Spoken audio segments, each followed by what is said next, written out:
Bienvenue dans cette formation consacrée à Divi, l'un des constructeurs de sites les plus populaires dans WordPress. Divi est un outil très puissant qui vous permet de créer votre site WordPress de A à Z et cette formation va vous accompagner pour le faire. Si vous débutez sur Divi, cette vidéo est donc absolument parfaite et si vous voulez aller directement à certaines parties de la formation, n'oubliez pas le chapitrage qui se trouve directement dans la description de cette vidéo. À l'issue de cette formation, vous serez en mesure de construire des sites WordPress avec Divi. Et regardons tout de suite ensemble le tarif de Divi. Vous avez un lien qui se trouve dans la description de la vidéo. C'est un lien affilié, ça permet de soutenir notre travail et ça ne change rien pour vous. Donc merci d'avance à toutes les personnes qui passeront par ce lien. Vous arriverez donc sur la tarification de Divi juste ici. Et Divi a la particularité d'avoir une licence dite à vie, c'est-à-dire que vous pouvez payer une seule fois, une somme unique, et ensuite utiliser le constructeur Divi pour tous vos projets à l'avenir. Donc vous avez d'abord les licences yearly, c'est-à-dire tous les ans, vous payez une fois tous les ans, c'est un abonnement classique en yearly juste ici, puis sinon vous basculez en lifetime.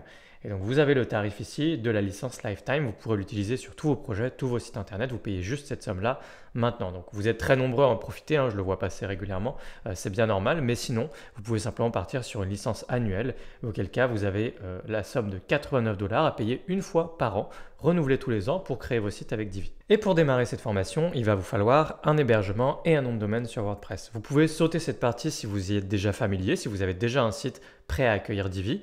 Et pour les autres, je vous recommande d'aller sur copylost.fr, c'est notre propre hébergeur 100% spécialisé sur WordPress. Divi fonctionne à merveille dessus. Vous allez pouvoir créer et héberger votre site dessus, acheter un nom de domaine, c'est-à-dire votre nom de domaine.fr ou .com par exemple, et puis automatiquement installer WordPress en un clic. Et vous allez pouvoir ensuite suivre ce tutoriel, cette formation pas à pas. Donc vous pouvez juste cliquer sur s'inscrire juste ici. Vous aurez un choix de quelques plans. Vous cliquez simplement sur héberger un site et vous aurez le choix de durée d'engagement, le plan, etc.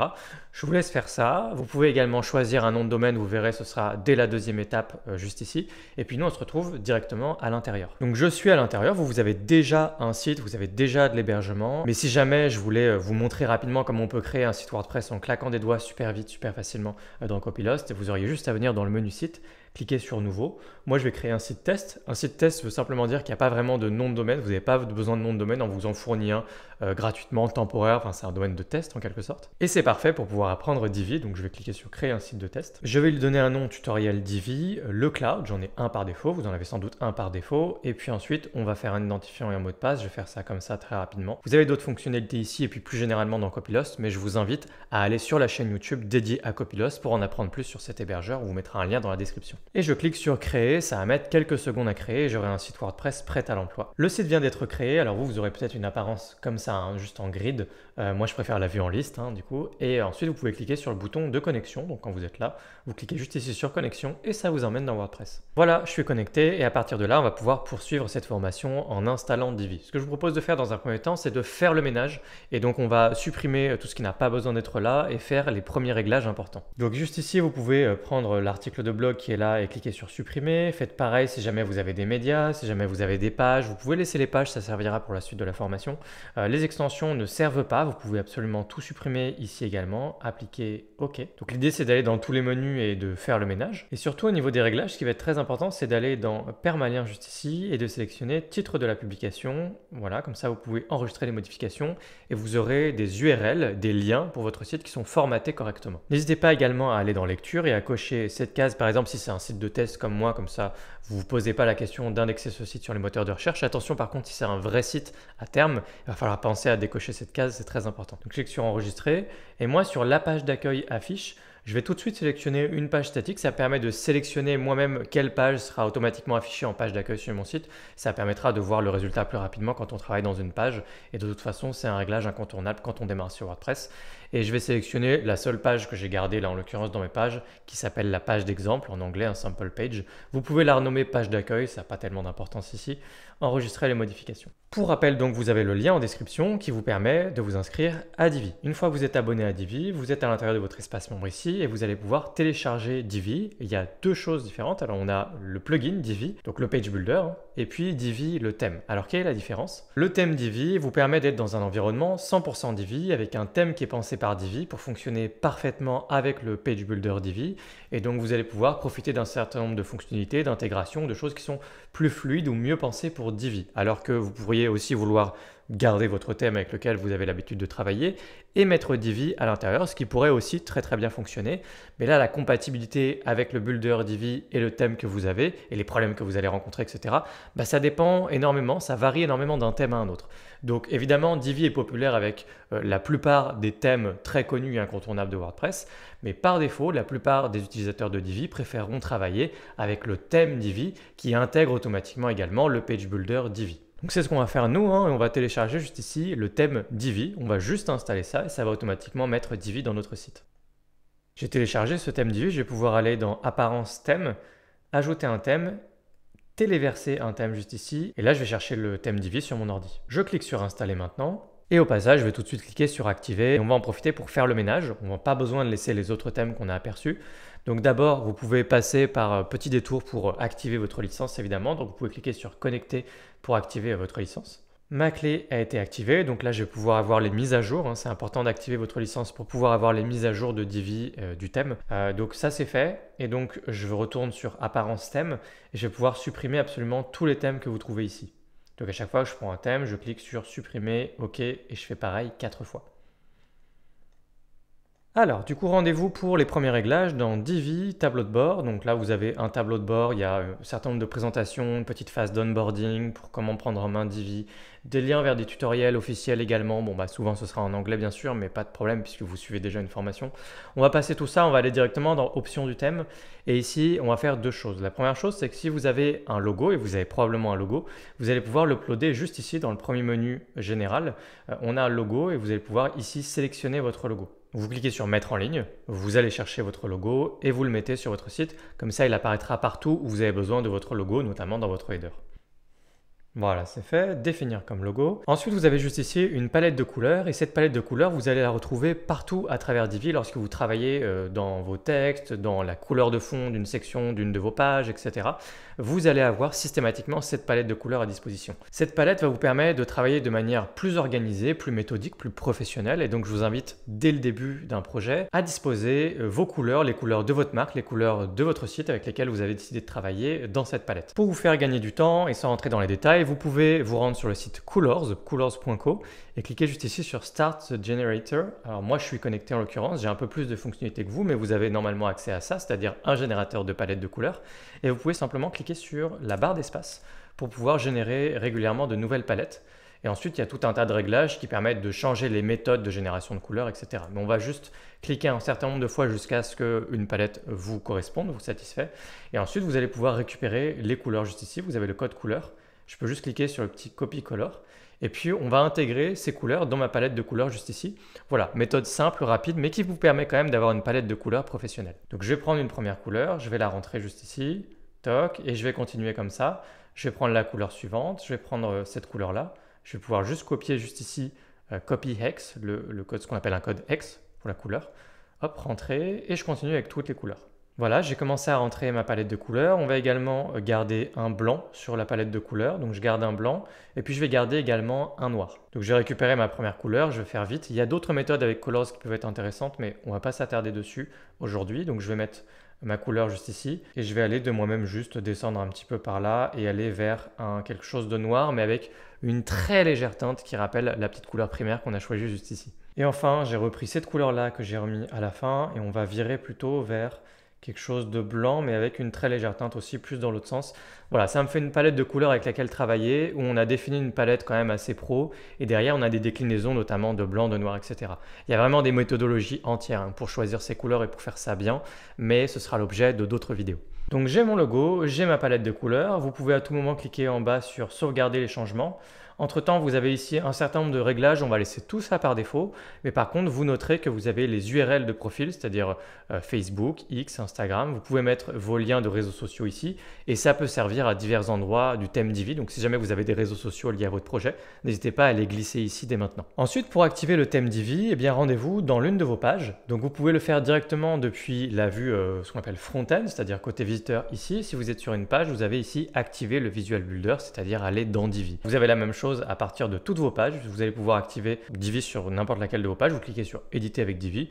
Même si vous êtes à l'intérieur de Gutenberg, c'est aussi possible à partir d'ici de cliquer sur utiliser le Divi Builder. Je clique ici dans ma page sur activer le Visual Builder. Et me voilà dans Divi pour la première fois. Donc nous, on va sauter cette partie-là. On va juste cliquer sur commencer à construire. Et vous allez avoir quelques options de base, à savoir ici des choses qui sont déjà toutes faites. On y reviendra beaucoup plus tard dans la formation.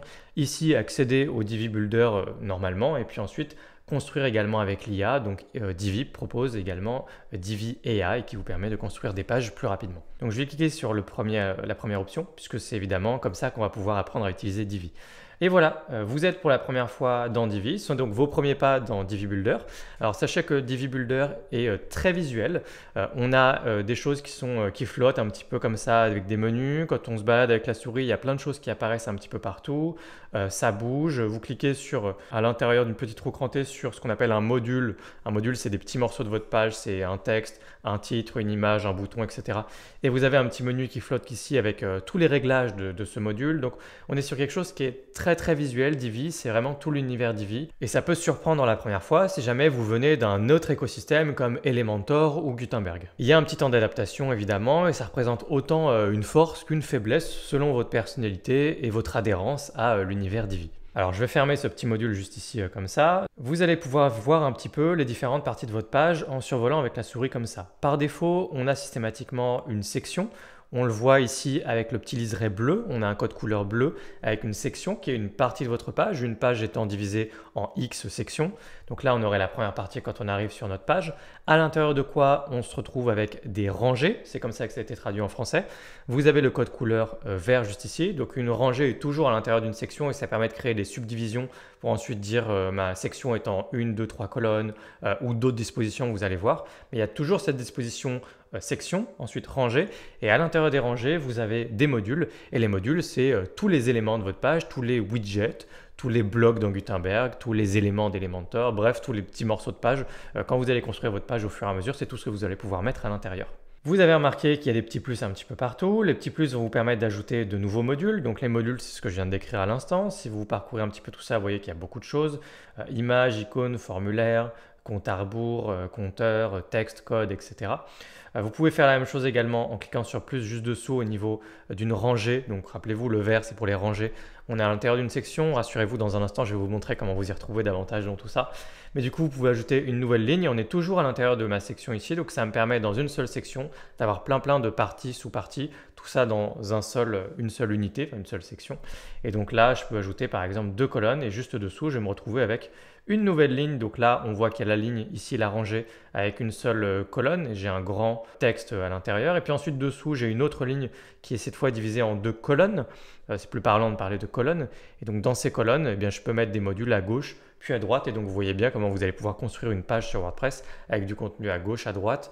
Et ensuite, en fait, si on continue, eh bien là, juste ici, je vais pouvoir peut-être diviser plutôt en 3 ou alors en beaucoup plus, ou faire des dispositions un petit peu différentes avec d'un côté on a beaucoup plus d'espace et de l'autre c'est plus réduit, etc. Et donc je peux continuer ensuite dessous en construisant les différentes parties de ma page, en ajoutant des sections, donc les grandes parties de ma page. Ici je clique sur plus et là ça va être soit normal, soit spécialité plein écran.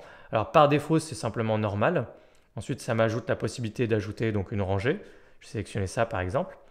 On se retrouve avec une section et X colonnes à l'intérieur de ma rangée juste ici. Mais j'ai également, on l'a vu juste à côté, quand je clique sur plus, spécialité.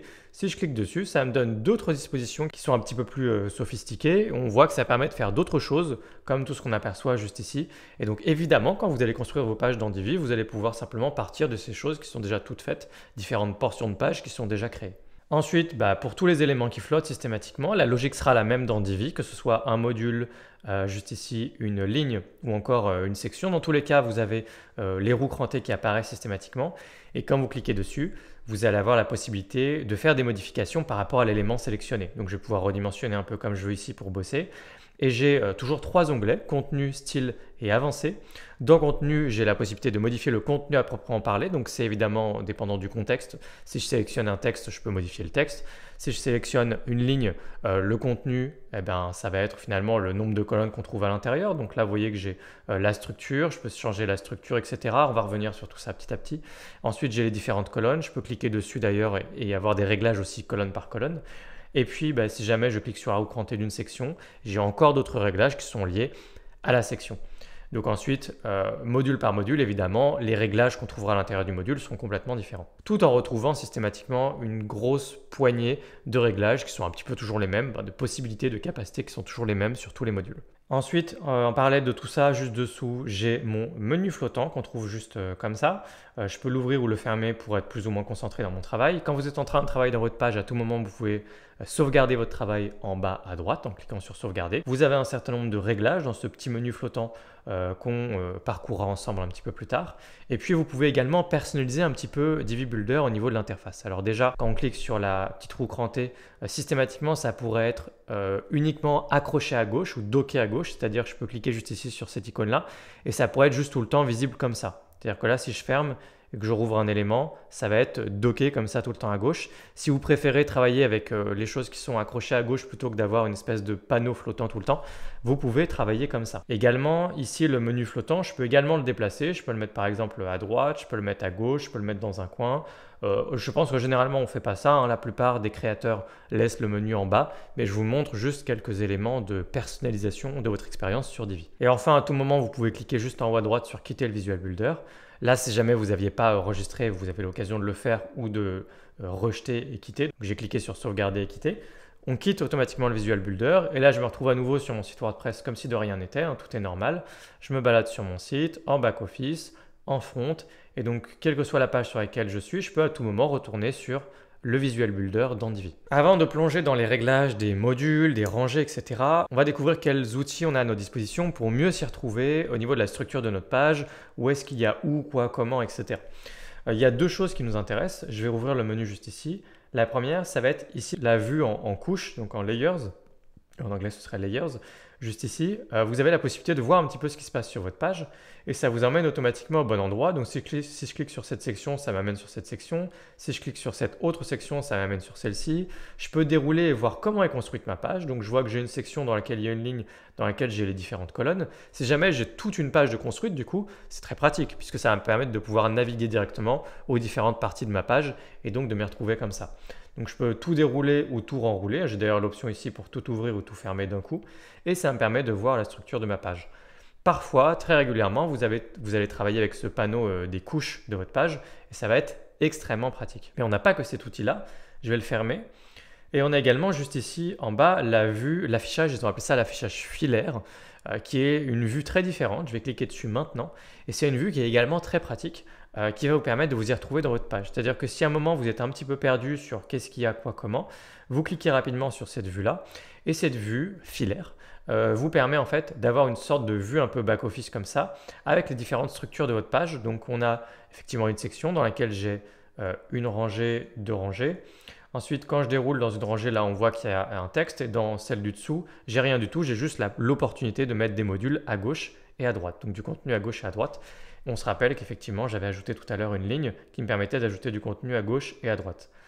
Si je reviens dessus, on a donc la deuxième section, la ligne, et j'ai cette fois 5 colonnes et je peux ajouter du contenu dans ces 5 colonnes. Et puis, je peux continuer de construire ma page à partir de cette vue-là. En fonction de là où vous en êtes dans votre workflow, dans votre manière de travailler, votre flux de travail, des fois, peut-être que vous allez être plus à l'aise à l'idée de commencer à créer la structure de votre page, le squelette vraiment basique de votre page à partir de cette vue-là. Si c'est le cas, vous bossez à partir d'ici, vous cliquez sur plus, normal, j'ajoute une colonne, je peux directement ajouter des modules comme ça, je ne suis pas obligé de le faire. Et donc voilà, j'ai ajouté une section en ligne, etc. Je peux quitter cette vue-là et on retrouve ce que je viens d'ajouter juste ici. Voilà, c'est ce que je viens d'ajouter et juste là. Donc, vous allez pouvoir basculer régulièrement d'un côté puis de l'autre pour vous y retrouver dans votre page. Et n'oubliez pas la vue avec les couches juste ici également. Et avec tous ces outils-là, vous êtes pareil pour travailler dans Divi. Un dernier point à noter pour votre organisation et pour comprendre la logique de Divi, comment ça fonctionne, il y a une petite logique qui peut être un peu frustrante, mais que je vous partage maintenant. À partir du moment où vous êtes dans les réglages d'un module, d'une ligne, d'une section, vous ne pouvez plus cliquer en dehors facilement. Il faut fermer d'abord le module avant de pouvoir cliquer en dehors et d'aller sur les réglages d'autre chose. Donc à chaque fois, ça veut dire que vous cliquez sur la petite croix pour annuler les changements que vous avez testés peut-être, revenir en arrière, aller de l'avant ou cliquer simplement pour valider juste ici, sauvegarder les changements. Donc vous cliquez là et là, vous pouvez cliquer ailleurs. Je clique ici et là par contre, si je clique ailleurs, ça ne marche pas. Il faut que je ferme, donc je clique là pour pouvoir revenir à nouveau ailleurs. Donc évidemment, ça peut être un peu frustrant. Moi en tout cas, c'est ce que j'ai ressenti la première fois dans Divi. Et donc, une astuce ici consiste à utiliser des raccourcis clavier. C'est toujours utile d'utiliser des raccourcis clavier, quelle que soit votre méthode de travail, votre page builder dans WordPress.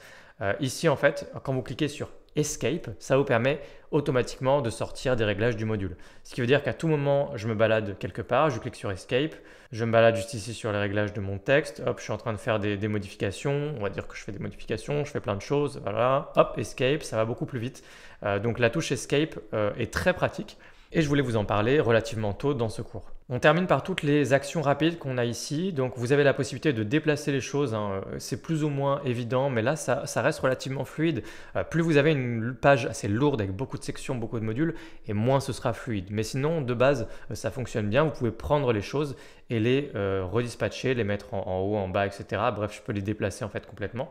Ce travail-là, vous pouvez également le faire avec la vue en couche juste ici. C'est-à-dire prendre une partie et la déplacer. Donc je peux la déplacer voilà, juste en bas par exemple, et ça va la déplacer en bas.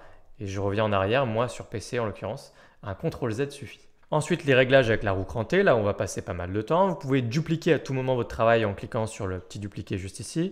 Vous pouvez revenir, en l'occurrence là on est sur les réglages d'une ligne, et quand je clique juste ici, vous pouvez rechanger la mise en page pour vous remettre finalement sur plutôt 2 colonnes, 3 colonnes, etc.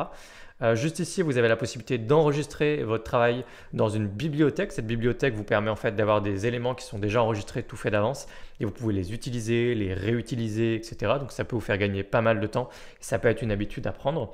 On parlera un petit peu de la bibliothèque un peu après.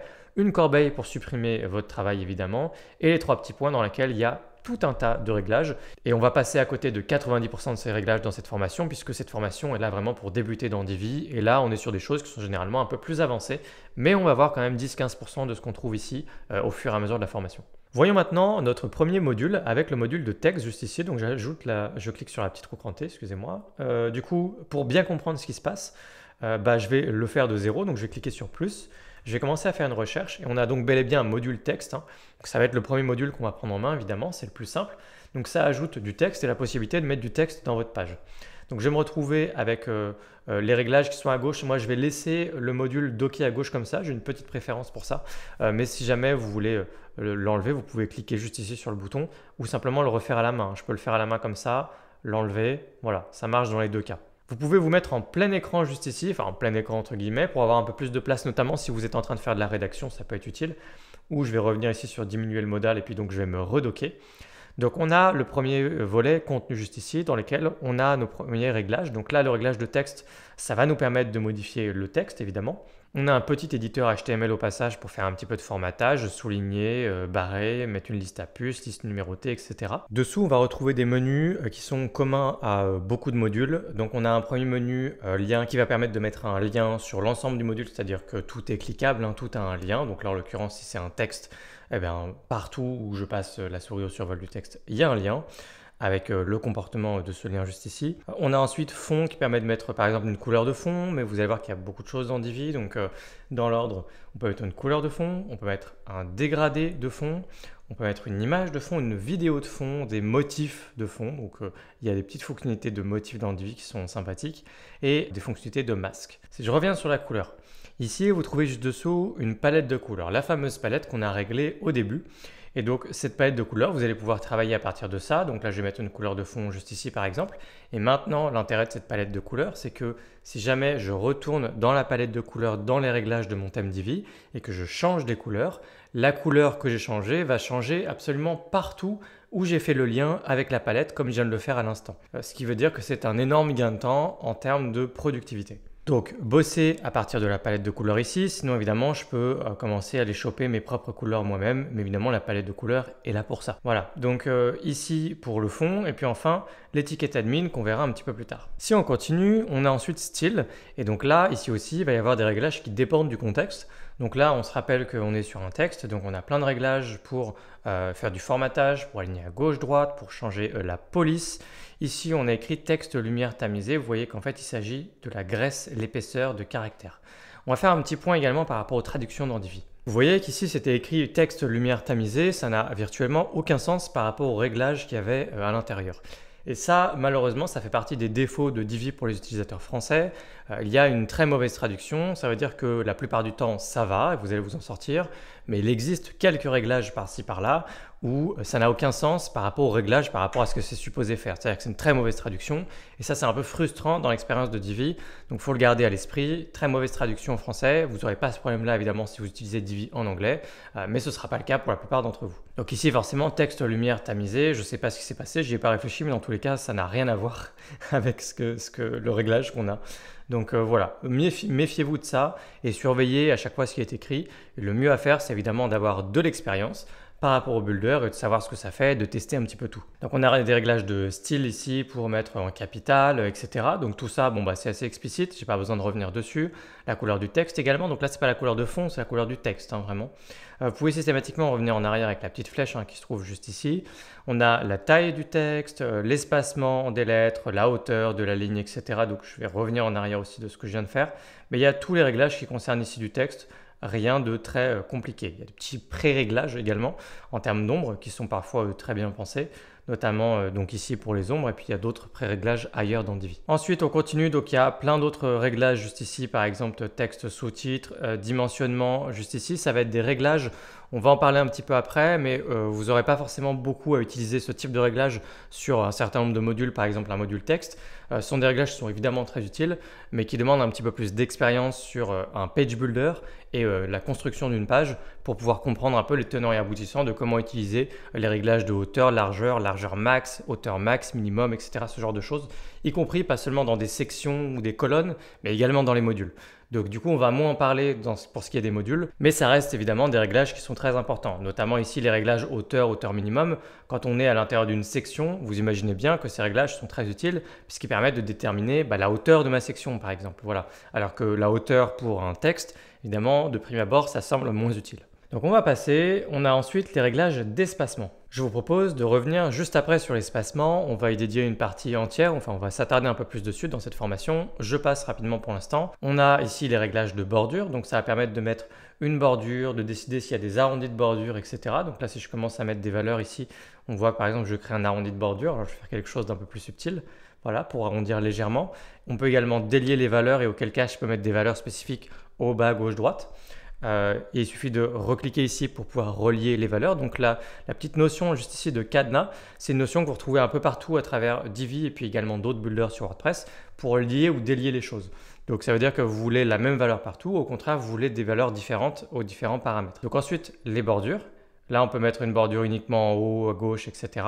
Style de bordure, largeur de bordure, donc tous les petits réglages de style comme ça liés aux bordures. Ce que je fais là avec un texte, ce serait pareil avec par exemple une image, un titre, un bouton. Pour y avoir des réglages pour plein d'autres modules avec des bordures, des arrondis, de l'ombre, pas d'ombre, de la couleur, pas de couleur. Donc je vais revenir en arrière ici aussi. Je descends, on a des petits réglages de boîte d'ombre qui concernent automatiquement toute la boîte de ce sur quoi on travaille ici. Donc là, j'aurai une ombre, non pas dans le texte, mais sur la boîte. La boîte, on la voit assez clairement puisque j'ai mis une couleur de fond. Et donc, tous les modules ont une boîte, ils sont dans une boîte systématiquement. Cette boîte, elle peut être invisible finalement à l'œil nu et dans votre web design, comme ça peut être complètement visible, comme je l'ai fait ici, puisque j'ai mis une couleur de fond. Dans tous les cas, si vous voulez mettre une ombre par rapport à cette boîte, vous pouvez le faire juste ici. Et enfin, d'autres réglages pour mettre du style. Il y a des réglages d'animation quand on arrive par exemple, est-ce qu'on veut une animation d'entrée. Il y a des réglages de transformation pour faire des choses, pour déformer un peu les éléments et donner du style avec de la transfo, également des filtres pour saturer, désaturer, mettre des petites teintes, jouer sur la luminosité, etc. Des choses qui rappellent évidemment des outils Canva, Photoshop, etc. Enfin, dans Avancé, il y a la plupart des options sur lesquelles on ne s'attardera pas dans cette formation. Il y a des options un peu plus avancées, par exemple pour mettre du CSS personnalisé juste ici, pour cet élément. Il y a des fonctionnalités de conditions qui permettent de déterminer quand est-ce que vous voulez qu'un bloc, un module, une section, une colonne, etc. soit visible. Donc ça veut dire que vous pouvez rendre certains éléments, certaines parties de votre page ou juste des petites parties, des messages marketing ou alors des morceaux entiers de page qui sont visibles uniquement certains jours, à certaines heures, certaines dates ou selon certaines conditions précises. Tout ça, ça peut être fait grâce au réglage de conditions d'affichage juste ici. Visibilité, dont on reviendra là-dessus sur la partie responsive design, c'est-à-dire adapter votre site sur tablette et mobile et pas seulement sur PC. Et enfin, quelques réglages supplémentaires, réglages de transition, post, effet de défilement, etc. On passe tout ça. Donc pour rappel, une fois que vous avez terminé de bosser dans un module, vous cliquez juste sur la petite flèche verte ici ou vous cliquez sur la touche Escape. Et ensuite, vous vous retrouvez à nouveau dans le builder, vous pouvez cliquer n'importe où, cliquer sur la petite roue crantée et vous avez le contenu style à avancer d'un autre module. Donc ici, pour le module de base, on avait du texte et maintenant, ce qu'on pourrait faire, c'est aller chercher d'autres modules de base. Donc par exemple, le titre dans une page, mettre un titre. Dans Divi, ça s'appelle en tête en français, donc vous pouvez chercher en tête et vous aurez juste ici, vous voyez, un titre. Et donc ensuite, on retrouve à nouveau des réglages contenu style avancé pour un titre. Donc ça peut être un petit peu différent. Là par exemple, on a vraiment le titre. Ensuite, on retrouve lien, fond, étiquette admin. Style, on retrouve tout ce qu'on connaît déjà, également dans avancé. Escape, ensuite je clique peu importe où pour l'instant et on fait une petite recherche également image. Et là, on va avoir le module d'image. Et donc, ça va vous permettre d'aller sélectionner une image, évidemment, ça va de soi. On retrouve lien, fond, étiquette admin et on retrouve tous nos réglages également dans style et dans avancé. Si je retourne à nouveau chercher un module, on a le module bouton par exemple. Donc ici, on va avoir, vous voyez encore une fois, c'est différent, ça dépend du contexte. Donc les réglages par rapport au bouton. Donc mon bouton, c'est en savoir plus. Vous voyez que par défaut, Divi propose des boutons avec des effets au survol comme ça. Donc ça, je trouve que c'est très sympa. Et on a tous les réglages de notre bouton par rapport à style. Donc là, par exemple, il y a un menu bouton. On va activer les styles personnalisés pour ce bouton. Et donc là, on va pouvoir avoir un contrôle total sur notre bouton dans Divi. Et un peu plus tard en formation, je vais vous montrer plein de petites astuces pour ne pas avoir à refaire 50 fois la même chose, c'est-à-dire des copier-coller de styles, enregistrer dans la bibliothèque et puis d'autres réglages. Donc ici, plein de réglages par rapport au bouton, taille du texte, la couleur du bouton ici, mais c'est la couleur vraiment juste ici. Donc je vais revenir en arrière et par exemple là, on a bouton donc arrière-plan. Donc là, je peux définir un arrière-plan. Couleur du texte peut aller partir sur du blanc. Et puis, on a la largeur de la bordure. Donc moi, par exemple, je ne veux pas de bordure. Là, elle ne se voit plus parce qu'elle était blanche, mais il y en avait bel et bien une.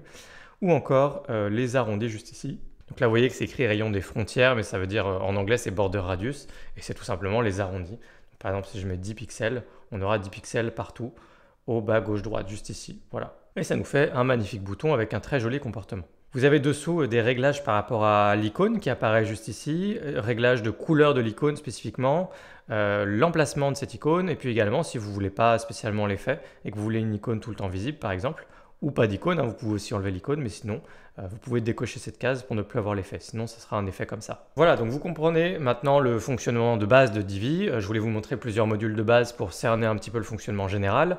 Donc on a vu texte, titre, image et puis également des boutons. On peut faire un détour par un module qui s'appelle l'appel à l'action. Donc je quitte juste ici, juste pour terminer, pour voir un peu. Donc ensuite, il y a des modules qui sont plus avancés ou des fois qui sont de construction un peu plus sophistiquées. Donc là, par exemple, le module appel à l'action, c'est tout un bloc comme ça avec déjà d'avance couleur de fond, titre, texte. Il peut y avoir automatiquement un bouton également. Donc vous avez plein de réglages par rapport à appel à l'action juste ici. Et ça vous permet peut-être de gagner du temps dans la structure de votre page si vous arrivez par exemple avec une section qui peut avoir éventuellement 3 colonnes par exemple. Donc on va faire le test juste ici. Je vais mettre plutôt juste dessous, voilà, très bien ici.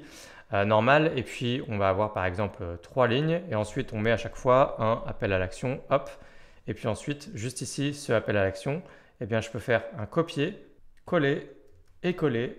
Juste ici, je vais faire un CTRL V sur Windows. Et du coup, je me retrouve avec une section qui a 3 colonnes avec des éléments qui sont disposés comme ça. Et puis, on peut avancer dans la construction de notre page. Donc au niveau des modules, on a par exemple ce qu'on appelle un accordéon qui sont en fait des FAQ. Donc si je sélectionne ça par exemple, on va avoir une FAQ et en fait on peut cliquer dessus et vous voyez que ça ouvre une partie, donc vous connaissez ça sur un site, une FAQ. L'appel à l'action, ce qu'on vient de voir, un petit player audio, une barre latérale, bloc, bascule, bouton. Donc il va falloir explorer un petit peu tout ça de votre côté. Il y a une carte également, un petit formulaire pour rechercher, commentaires. Des compteurs qui peuvent défiler, compteur à rebours par exemple, ça c'est un truc qu'on utilise très souvent en marketing sur un site web, des diapos, donc diapositives, carrousel, tout ça c'est la même chose. Email opt-in, donc là formulaire de contact, email opt-in, ça va être des formulaires pour vos pages, images, icônes, menus, etc., etc. Donc bref, il y a tout ce qu'il faut pour créer vos pages. Alors j'ai fait un petit peu le ménage et on a commencé un début de page entre guillemets normal du coup, donc j'ai simplement mis un titre, un texte et un bouton. Et donc, on va aller maintenant dans les réglages de section. Ici, donc on a les réglages de ligne, de section, donc tout ça, c'est vraiment la structure de notre page. Et évidemment, les réglages qu'on va y trouver sont différents. Donc ici, lien, fond, étiquette admin, vous connaissez déjà tout ça très bien. Maintenant, on va aller dans style. Et ici, on a juste ici donc modèle, dimensionnement. Là, par exemple, le dimensionnement, ça va être très intéressant. Puisqu'ici, je vais pouvoir bosser par exemple sur un réglage de hauteur. Donc, je vais pouvoir dire une hauteur minimum pour ma section. Voilà, comme ça. Ce qui est intéressant aussi à noter avec Divi, c'est qu'il est compatible avec plein d'autres unités de mesure que les pixels. Et donc, vous allez pouvoir travailler en pourcentage ou encore en VH. VH voulant dire Viewport Height, c'est-à-dire automatiquement la hauteur de la taille d'écran du visiteur lorsque un visiteur arrive, que ce soit un téléphone, tablette, ça va s'adapter automatiquement VH, donc 100 VH, 100%, voulant dire du coup que ça prend automatiquement 100% de la taille d'écran du visiteur. Et donc là, par exemple, si j'écris 100 VH, ça va se mettre automatiquement à 100% de la taille. Donc là, d'où vient ma taille ici? Ça vient tout simplement, enfin la hauteur d'où elle vient de la taille de mon écran de PC là avec lequel je tourne ce tutoriel. Si on était sur un téléphone, vous l'avez déjà aperçu sans doute là quand vous ouvrez ce menu, en bas il y a des petits réglages de responsive design qu'on verra après. Sur téléphone, bah, ça prendra automatiquement la hauteur de l'écran du téléphone du visiteur. Donc ça c'est l'intérêt du VH. Et puis sinon, bah, on peut s'exprimer en pourcentage. Et donc là, je peux écrire 50%, etc. Alors ça a plus de sens. Le pourcentage, c'est souvent utilisé sur la largeur plus que la hauteur. Mais vous pouvez travailler en VH, pourcentage ou encore pixel. Donc là, je vais revenir ici parce que ça ne va rien changer du tout. Et la largeur maximale, par exemple, je peux écrire... voilà, je vais juste faire, juste pour que vous voyez vraiment, 10%, voilà. Et là, vous voyez concrètement ce qui se passe.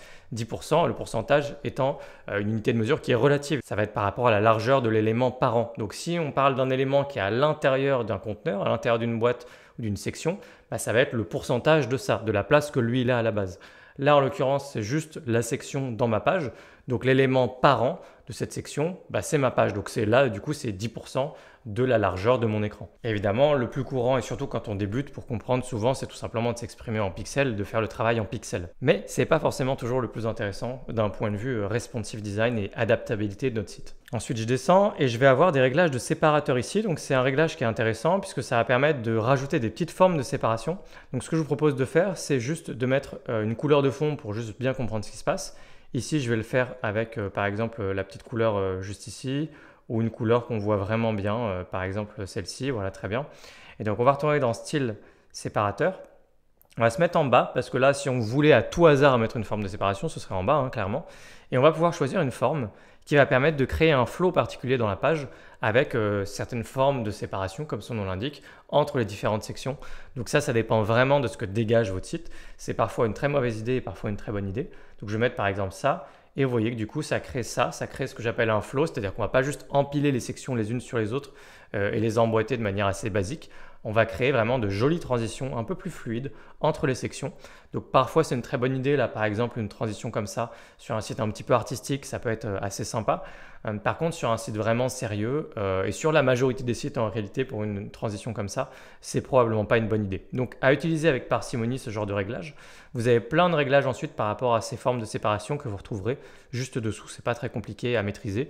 Il suffit de jouer avec en fait pendant environ 5 minutes et vous comprendrez bien comment ça fonctionne. Avant de revenir surtout sur le réglage d'espacement ici qui est très important. Donc là, on a vu les réglages de section. Les réglages sont un petit peu différents pour une ligne juste ici ou une rangée. Donc vous voyez que c'est écrit ligne et à d'autres moments c'est écrit rangée, mais on parle de la même chose. Vous voyez que là, il y a vraiment le nombre de colonnes. Donc soit vous bossez directement à partir de ce petit raccourci qui font des pré-réglages de nombre de colonnes et de structure de votre section, hein, du coup, enfin de votre rangée. Soit vous pouvez travailler à partir d'ici. Hein, je peux ajouter une colonne à partir de là. Et là, j'ai la petite flèche en haut à gauche pour revenir en arrière. Donc je peux aller dans une colonne comme ça et revenir en arrière ensuite. Donc je peux ajouter autant de colonnes que je veux, je peux changer, modifier la structure à partir de là. Vous pouvez aller regarder les réglages à l'intérieur d'une colonne, des réglages qu'on connaît bien, lien, fond, étiquette admin, style et avancé. Donc tout ça c'est à peu près la même chose. Et donc vous commencez probablement déjà à cerner comment on peut arriver à peu près n'importe quel résultat avec la structure de nos pages comme ça. On clique sur plus, on peut ajouter même non pas normal mais spécialité et donc ajouter par exemple des structures qui sont un peu plus complexes. Là, on va dire que la partie de droite avec la rangée, j'en veux par exemple 2. Et donc là, on entreaperçoit à quoi ça ressemble. Si jamais c'est un peu trop compliqué pour vous, rappelez-vous qu'il y a cette vue-là qui permet de beaucoup mieux comprendre comment ça fonctionne et même d'ajouter d'autres parties de la structure. Et ça permet de comprendre que là, il pourrait y avoir tout un contenu à gauche qui pourrait prendre vraiment toute la hauteur. Et puis à droite, ça pourrait être scindé en 2 parties ou 2 boîtes en quelque sorte. Je vais vous montrer un petit entraînement à faire de votre côté un peu plus tard en formation. Mais du coup, il y aurait la partie d'en haut avec une partie à gauche, une partie à droite et une partie d'en dessous. Donc voilà, on peut créer vraiment toutes les structures de nos pages comme ça. Et ensuite, on peut le faire également à partir de cette vue, les différents réglages, juste ici, ligne, section, etc. Et ça permet ensuite vous pouvez vous balader à l'intérieur et retrouver tout ce qu'on a vu jusqu'à présent. Alors il y a évidemment un réglage qui est très important et c'est le réglage des marges. Le fait de mettre des marges internes et externes, on va faire la distinction entre les deux, ça va vous permettre de créer de l'espacement entre les éléments, que ce soit dans une section, dans une rangée ou entre vos modules, et donc ça va vous permettre de pleinement contrôler la mise en page. Je vais quitter la vue filaire juste ici. Et donc en fait, n'importe où, que ce soit dans un bloc de texte ici ou dans une section, on va le voir après, vous pouvez aller dans Style et Espacement. Ça sera une différence à noter avec d'autres page builders importants dans WordPress comme Elementor par exemple, et bien d'autres encore qui rangent souvent la partie espacement dans Avancé. Il se trouve que dans Divi, c'est dans Style. Voilà, pour ceux qui viennent d'un autre builder. Et donc ici, au niveau des marges, eh bien, je vais pouvoir jouer avec soit marge interne. Alors marge tout court, ça veut dire marge externe. Pour bien noter la différence entre les deux, il va falloir mettre une couleur de fond parce que ça va être beaucoup plus clair. Donc là, je mets une couleur de fond. Je vais en profiter pour mettre une petite couleur à mon texte également pour que ce soit lisible. Et juste ici, je vais aller dans Avancé. Enfin non, je ne vais pas aller dans Avancé. Vous voyez, je viens d'un autre builder, donc j'ai d'autres réflexes. Je vais aller dans Espacement. Et donc là, justement, la première chose qu'on voudrait faire, c'est... je voulais une couleur de fond sur ce texte, très bien, mais par contre là c'est beaucoup trop serré. Je suis beaucoup trop collé au bord. Il faudra un peu d'oxygène autour du texte, entre le bord vraiment de ma boîte et mon texte. Et donc c'est là qu'on va pouvoir jouer sur la marge interne, à la différence de la marge externe. Donc si je mets de la marge interne, je vais lier, encore une fois pour gagner du temps, pour mettre les mêmes valeurs un peu partout. Et je vais mettre par exemple 20 pixels et 20 pixels. Et ça me donne une marge interne, donc j'ai une marge vraiment à l'intérieur. Par opposition à la marge externe, où là par exemple je me dis j'ai beaucoup trop enfin c'est trop serré entre mon titre et mon paragraphe, j'aimerais plus d'espace, ou au contraire moins d'espace, c'est également possible. Et ben, je vais jouer sur la marge juste ici, et bien, je vais mettre là par exemple 100 pixels pour qu'on voit bien la différence, et ça crée de la marge externe, mais on voit bien que c'est à l'extérieur et pas à l'intérieur. Donc parfois, marge interne et externe, on arrive exactement au même résultat et ça ne fait pas vraiment de différence. Et parfois, ça fait toute la différence et vous aurez besoin de faire la distinction entre les deux. Donc vous vous adaptez à chaque situation. Vous pouvez utiliser l'un ou l'autre de manière interchangeable ou utiliser celui dont vous avez besoin pour arriver au résultat souhaité. Vous voyez que donc on a la possibilité de régler automatiquement le réglage en bas, en haut ou à gauche, à droite. Donc là, par exemple, c'est pas lié, mais sinon je lis, je peux utiliser le petit curseur là, ça peut être rigolo. Hop. Voilà, ça permet de faire ce travail-là. Et donc, c'est vrai que des fois, on veut vraiment avoir les mêmes valeurs juste en haut, en bas ou juste à gauche, à droite. Si c'est partout pareil, bah, vous pouvez lier partout et faire ce travail-là. Donc, vous pouvez le faire directement comme ça ici. Rentrer les valeurs à la main. Il n'y a pas que des pixels. Vous pouvez aussi faire des pourcentages, etc. Vous pouvez jouer avec les petits curseurs ici, lier, délier. Et puis également faire ce travail de manière visuelle juste ici, puisqu'il y a la possibilité de jouer directement dans Divi Builder, comme ça, au niveau des marges. Ce qui peut être peut-être un peu plus intuitif pour certains d'entre vous qui débutent dans la création de site. C'est évidemment très visuel de faire le travail, d'espacer un petit peu notre page et de créer notre page comme ça visuellement. Ça marche également sur les côtés quand il s'agit d'espacement sur les côtés, mais à noter que là les valeurs sont liées. Donc vous voyez que ça le fait à gauche et à droite en même temps. Et n'oubliez pas qu'effectivement dans style ici, et dans l'espacement, les valeurs ici sont liées. Donc c'est pour ça que ça bougeait à gauche et à droite. Et donc ce travail-là, je peux le faire également dans une section ici, on vient de le voir à l'instant, et donc je peux aller juste ici, dans style, espacement, et je retrouve la possibilité de mettre de la marge, par exemple juste au-dessus, et donc on va voir que ça crée de l'espace blanc, puisque c'est pas à l'intérieur. Ou alors au contraire, je veux une marge vraiment à l'intérieur, et donc je mets 100 pixels, 150 pixels juste ici. Voilà, donc différence marge interne, marge externe, et c'est un outil à utiliser et réutiliser en permanence pour arriver à vos résultats et puis surtout pour aérer énormément votre page parce qu'en général, de belles pages professionnelles, c'est des pages qui sont aérées avec beaucoup d'espacement. Petite astuce de productivité supplémentaire dans Divi. Il y a des réglages, des fois vous allez aller systématiquement au même endroit, vous allez retourner régulièrement et en fait à chaque fois donc vous faites escape, c'était une bonne première astuce et vous arrivez ici, en fait vous voulez tout de suite travailler sur les marges mais vous voyez qu'à chaque fois il faut aller dans l'onglet style, puis il faut trouver espacement, puis il faut le dérouler, ça fait beaucoup de clics et ça nous fait un peu perdre du temps.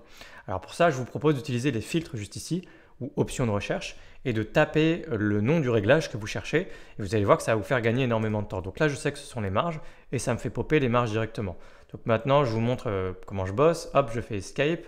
Du coup j'ajoute un élément, je sais pas, je vais ajouter un accordéon. On est dans les réglages. Hop, je fais une recherche marge, ça me pop la marge. J'ajoute 10, escape. Vous voyez que ça va beaucoup plus vite quand on enchaîne avec les bonnes petites astuces, donc des raccourcis clavier. Et également là, les options de recherche, les filtres. que ce soit pour les marges ou d'autres options. Plus vous aurez l'habitude d'utiliser Divi, plus vous connaîtrez le nom de toutes les options et vous allez utiliser les filtres pour aller beaucoup plus vite. D'autres astuces, on reste sur le volet un peu plus productivité. Ici, j'ai fait une première fois mon bouton et peut-être que vous allez vouloir le refaire encore et encore. Vous allez avoir le même bouton et si vous ne le faites pas, vous devriez, un peu partout sur votre site pour avoir une certaine cohérence de design. Et donc là, j'ai mon bouton une fois, mais ensuite, je vais ajouter un autre bouton ailleurs sur ma page. Là, ça va être juste dessous. Et du coup, je vais avoir à nouveau un bouton complètement différent. Il faudrait que je me retape tous les réglages de mon bouton. J'ai pas envie de faire ça. Ce que je vous propose de faire à la place, c'est d'aller au niveau des réglages juste ici de mon bouton, de faire un clic droit, copier module style, c'est-à-dire faire un copier-coller de style. Je vais copier juste ici et je vais pouvoir faire un coller juste là. Et ça me permet de faire donc un copier-coller de style. Ça va récupérer tous les réglages de style et les appliquer automatiquement sur mon nouveau bouton. Donc j'ai gagné énormément de temps. Et ce copier-coller de style fonctionne pour tous les modules. On l'a déjà vu tout à l'heure, mais c'est également possible de faire un copier-coller tout court de module. Donc là, on a fait un copier-coller de style. Je peux faire également un copier-coller de module. Donc, je vais me mettre par exemple ici. Moi, j'utilise tout le temps le raccourci clavier, moi CTRL-V, donc je ne connais pas sur Apple. Et donc, vous pouvez récupérer comme ça des modules très rapidement, très facilement. Et puis, c'est pas tout. Il y a également l'utilisation de la bibliothèque dans Divi ou encore les pré-réglages ou presets. Alors, la bibliothèque, c'est votre capacité de faire le travail une fois et de l'enregistrer pour pouvoir le réutiliser régulièrement partout à travers votre site. Donc ici, je vais pouvoir cliquer juste ici sur le petit bouton, par exemple, enregistrer le module dans la librairie. Je vais pouvoir lui donner un nom. Donc, moi, je vais l'appeler bouton magique. Vous avez également Divi Cloud qui vous permet d'enregistrer absolument tout sur un cloud. Et ce cloud, vous allez pouvoir le brancher sur tous vos projets et réutiliser régulièrement votre travail, des modules, des sections, etc. à travers les différents sites sur lesquels vous travaillez et ainsi gagner du temps et être organisé si vous êtes un professionnel. Donc là, je vais faire sauvegarder dans la bibliothèque pour ce bouton. Et maintenant, du coup, à tout moment, je peux ajouter un module à partir de ma bibliothèque. Je peux insérer juste ici mon bouton magique, Use this module. Voilà, donc je vous l'ai montré pour un bouton. Évidemment, il y avait les copier-coller de style, il y avait déjà pas mal d'options. Mais là, ce que je vous ai montré, c'est bien davantage qu'un copier-coller de style.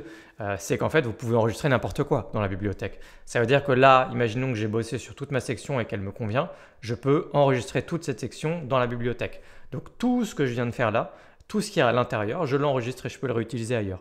Donc des fois, vous pouvez construire des choses réutilisables à travers votre site. Ce n'est pas juste un module, ce sont des assemblages de modules, donc des sections entières ou des colonnes entières. Une dernière astuce de productivité et d'organisation pour la route, ce sont donc les pré-réglages ou presets. Ici, admettons que ce bouton me convienne et qu'à chaque fois que je veux créer un bouton désormais, je veux que ça parte sur cette base-là en termes de style, eh bien je vais pouvoir cliquer sur la petite roue crantée sur mon bouton. Et juste ici, j'ai des pré-réglages. Donc là, j'ai pré-réglé par défaut, donc c'est-à-dire rien du tout. Et là, je vais pouvoir ajouter un nouveau pré-réglage à partir du style actuel. Donc juste ici, le premier bouton, créer un nouveau réglage à partir du style actuel. Je peux lui donner le nom de bouton magique. Je peux aussi attribuer le pré-réglage à la valeur par défaut, c'est-à-dire le preset défaut, que ce soit automatiquement tout le temps ce pré-réglage-là. Si je sélectionne ça et que je clique sur OK, oui, je vais pouvoir du coup ajouter des boutons désormais. Hop, j'ajoute un bouton et j'ai un bouton avec mon preset automatiquement, qui est le preset par défaut. Et le preset par défaut, vous vous rappelez, on a coché l'option qui permet de forcer le preset qu'on a créé pour que ce soit celui par défaut. Mais sinon, vous pouvez simplement organiser différents pré-réglages et à tout moment ensuite, vous allez dans les pré-réglages du module sur lequel vous voulez travailler et vous sélectionnez le pré-réglage qui vous intéresse. Donc par exemple, moi, le pré-réglage qu'on venait de créer, c'était bouton magique. Soit ça peut être poussé par défaut, soit vous le créez comme ça pour pouvoir le sélectionner. Vous pensez que c'était tout? Eh bien c'est faux, je vous ai menti. Je vous montre maintenant une nouvelle astuce d'organisation dans Divi, mais cette fois ce sera réellement la dernière. Ce sont les étiquettes admin qu'on a aperçues déjà à plusieurs reprises. Vous pouvez cliquer sur n'importe quel module et à chaque fois vous aviez un menu qui s'appelle étiquette admin. Et ici vous allez pouvoir donner un nom et ça va vous permettre de vous organiser un peu partout à travers Divi. Vous allez voir que c'est très pratique. Donc admettons par exemple que je veuille donner un nom surtout à ma première section qui se trouve juste ici. Donc je clique dessus, étiquette admin, je vais lui donner un nom et je vais lui donner le nom de sa fonction par exemple. C'est-à-dire que le but c'est d'attirer l'attention, c'est la première section quand on arrive sur le site. Donc souvent en termes de marketing, sur la structure d'une page, on peut utiliser une structure qui s'appelle AIDA pour attention, intérêt, désir, action. Le but étant pour la première partie de capter l'attention en quelques secondes à peine, puis de susciter l'intérêt, puis de susciter le désir, puis de faire un appel à l'action à la fin. Attention, intérêt, désir, action. Donc là, admettons que je travaille comme ça et que je me dise que cette première section sur ma page, c'est la partie attention. Ça permet un peu de structurer les choses aussi dans ma tête en termes de comment je travaille. Je vais lui donner une étiquette attention. Et en fait, cette étiquette, je vais la retrouver un peu partout dans Divi. En termes d'organisation, c'est très pratique. Ici, au niveau des couches, d'abord, j'ai le nom juste ici de ma section. Et donc en fait, plus je fais du naming comme ça avec des étiquettes pour moi, pour m'organiser, et plus je vais pouvoir m'y retrouver dans mon travail puisque évidemment je l'ai fait pour une section. En fait, je peux le faire de manière très granulaire pour absolument n'importe quel élément et je peux même le faire directement ici au niveau des couches. Donc je peux le faire vraiment sur n'importe quel module, colonne, rangée ou section. Et donc très intéressant pour s'organiser. Alors ne le faites pas partout sur n'importe quel module, vous allez sans doute perdre du temps. Mais pour les grandes parties de votre page, par exemple les différentes sections, ça peut être très intéressant et peut-être même que vous avez envie d'aller un petit peu plus loin et de le faire pour certaines colonnes par exemple ou autres. Ça, c'est vous qui voyez. Mais du coup, on retrouve les étiquettes admin ici et on retrouve les étiquettes admin dans cette vue-là également. Ce qui, encore une fois, vous permet d'y voir un petit peu plus clair sur comment vous êtes organisé.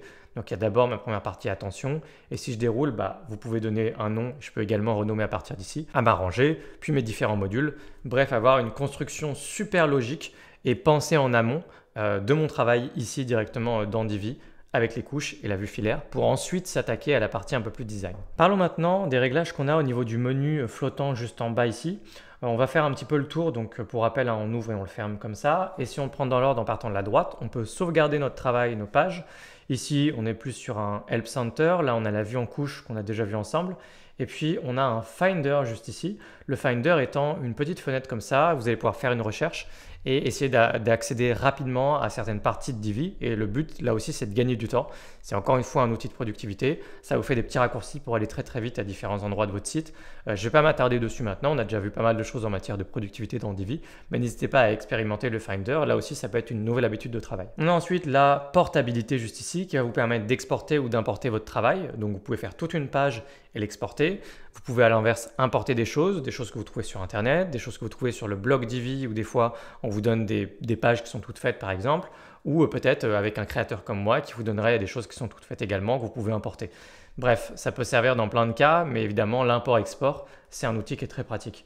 Ensuite, on va avoir juste ici l'historique. Donc, vous avez tout ce que vous avez fait. Vous pouvez rétablir des choses. Vous avez un historique global de votre page juste ici ou un historique action par action ici pour rétablir différentes actions. Pour rétablir et donc, je veux dire enlever par exemple ou défaire certaines actions que vous avez faites. Donc, n'hésitez pas à jongler entre état de l'historique et l'historique global de votre page. Ça, c'est beaucoup plus précis et ça, c'est beaucoup plus dans le temps au fil des jours ou des semaines quand vous faites votre travail. Et donc, ça va vous permettre de revenir en arrière facilement. Là, vous avez les réglages de votre page. Donc, ce n'est pas sans rappeler les réglages dans WordPress, bien sûr. Titre de la page, extrait, image présentée. Ce n'est pas forcément toujours important ces réglages-là. Ils existent, ils sont là, je ne vais pas m'attarder dessus. Mais si jamais vous avez un listing de pages ou des choses comme ça, par exemple, ce serait utile de remplir toutes ces infos-là. Mais par défaut, sinon, je ne vais pas m'attarder dessus du tout. La possibilité juste ici en cliquant sur la corbeille d'effacer le modèle, ça va être très pratique dès lors que vous allez vouloir importer des pages entières qui sont déjà faites, ce que nous on va faire en fin de formation. Et dans ce cas, vous pouvez importer un modèle et puis vous changez d'avis et puis vous pouvez venir ici, effacer le modèle et recommencer. Vous avez la possibilité ici de sauvegarder votre travail dans la bibliothèque, donc là ça va être toute la page et vous pouvez également enregistrer dans Divi Cloud et puis cliquer ici sur plus et repartir du début, ce qu'on avait vu tout à l'heure. Mais là, du coup, les options sont un peu différentes, évidemment. Donc, soit vous prenez des choses qui sont déjà un peu toutes faites d'avance, des sections, des pages, donc pre-made layout, des pages entières qui sont déjà toutes faites, ou construire avec de l'IA. Ce qu'on ne va pas faire, nous, du coup, dans cette formation, moi, ce que je voulais, c'était vraiment vous accompagner sur la prise en main de Divi Builder. Et on ne va pas parler d'IA dans cette formation, mais vous pouvez expérimenter parce que ce n'est pas plus compliqué. Une fois que vous avez pris en main Divi, évidemment, c'est intéressant d'expérimenter avec de l'IA. Mais pour pouvoir bien utiliser de l'IA, il faut forcément avoir des bases, puisque sinon vous ne savez pas utiliser Divi et donc l'IA vous emmènera pas beaucoup plus loin. Juste en bas à gauche, vous avez des vues pour votre site, la vue PC, la vue tablette, la vue mobile, qui vous permettront de faire votre travail de responsive design. Et on va y venir dans un instant. Vous avez ici une vue qui vous permet d'avoir du recul sur votre page et donc c'est très pratique. Certains peuvent être habitués peut-être si vous travaillez souvent dans Figma par exemple d'avoir un peu de recul sur votre travail, sur votre maquette et souvent ce recul permet d'évaluer un petit peu la qualité de notre travail, notre web design. Donc n'hésitez pas de temps en temps au fur et à mesure que vous travaillez sur votre page à venir ici et à cliquer là pour voir dans l'ensemble comment ça rend. C'est une bonne astuce et puis là évidemment la vue filaire vous la connaissez bien maintenant. Sur les trois petits points, on a plein d'autres petites options par rapport au constructeur Divi. Notamment juste ici, par exemple, il y a des options à sélectionner pour avoir un peu plus d'options qui s'affichent ici. Et celle-là, je vous la montre rapidement. Ça vous permet d'avoir tout le temps tout qui est visible comme ça au niveau des bordures des différents blocs, des différents menus. Peut-être que certains d'entre vous vont préférer travailler comme ça pour qu'il y ait moins de choses qui bougent ou qui popent tout le temps. Évidemment, ça encombre vite visuellement l'espace de travail. mais des fois, le simple fait de l'avoir ici coché et de pouvoir le cliquer dessus à tout moment, ça peut permettre des fois peut-être de pouvoir sélectionner à un moment quelque chose plus facilement ou t'y retrouver un peu plus facilement. Donc moi, je laisserai l'option en bas à gauche comme ça et peut-être de temps en temps cliquer dessus si ça peut vous être utile. Et puis d'autres options, mais normalement, tous les réglages par défaut ici sont déjà très très bien. N'hésitez pas à lire et à tester. Moi, je vais laisser tout ça comme ça. On va maintenant adapter votre site sur tablette mais aussi mobile. C'est ce qu'on appelle faire un travail de responsive design et on a des options directement dans Divi pour faire ce travail. Vous pouvez vous mettre en fait en tablette ou en mobile et ça vous l'avez déjà vu tout à l'heure. Ce qu'on n'a pas forcément vu, c'est qu'on a également la possibilité d'adapter en fonction de différentes tailles d'écran qu'on connaît sur le marché. Donc il y a un certain nombre d'appareils par défaut qui vous sont proposés ici, iPhone, Galaxy, etc. Donc n'hésitez pas à basculer de l'un à l'autre, tout en notant que le plus important, ça reste d'avoir un vrai téléphone à disposition. J'espère que vous avez un téléphone et de faire un travail de responsive design avec un vrai téléphone à côté de vous. Parce que ce travail de prévisualisation fonctionne relativement bien à 95%, mais c'est imparfait et parfois il vaut mieux regarder sur un vrai téléphone pour avoir le vrai résultat parce que parfois c'est pas exactement le vrai résultat. Bref, regarder sur un vrai téléphone c'est beaucoup mieux pour vérifier vraiment le résultat final. Évidemment au quotidien et quand vous allez travailler vos pages rapidement, enfin vous pouvez travailler dans cette prévisualisation qui fait quand même bien l'affaire. Ce que je vous dis c'est de vérifier. Et donc ensuite, une fois qu'on a vu comment basculer sur les différents modes, comment on adapte notre design, comment on adapte notre travail, c'est très simple, il suffit de cliquer sur une roue crantée là où vous le voulez. Donc on va aller par exemple sur cette section. Et puis en fait, un petit peu partout dans les réglages, il y a, quand vous passez au survol, juste ici, allez, viens au survol, il veut pas, mais si. Voilà. Vous avez la possibilité de faire des réglages uniquement pour le mode tablette ou mobile. En fait, vous pouvez prendre tous vos réglages, des réglages de style, des réglages de marge, des réglages de taille de police, plein de réglages comme ça, et faire des réglages qui sont spécifiques à tablette et mobile. Ça veut dire que vous pouvez vraiment adapter votre travail sur tous les supports. Donc, normalement, vous n'avez pas tout à refaire sur tablette et mobile. C'est supposé être bien à 60, 70, 80, 90%. Ça dépend aussi de votre mise en page. Et donc, si je bascule là sur mobile et que quelque chose ne me convient pas, par exemple, ce titre-là, donc on n'oublie pas qu'il faut sortir d'ici, aller sur voilà, le titre.